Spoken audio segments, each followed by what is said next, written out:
Hello dear subscribers, today I will tell you how to fix problems your Instagram GraphQL or on Meta GraphQL server responded with error and number of errors. So why you see this error and how you could also fix that. So first thing, just try to turn off Wi-Fi and turn it on again. If that doesn't work, just try total close Instagram app and just open that again.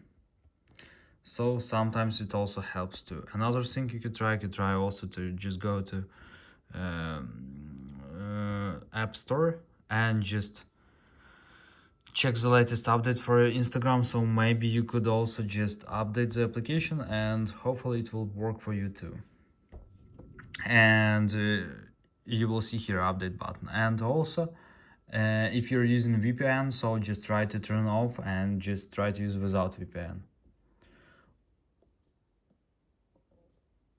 So thanks for watching, have a nice day, subscribe to our channel, download my applications and have a nice day, bye.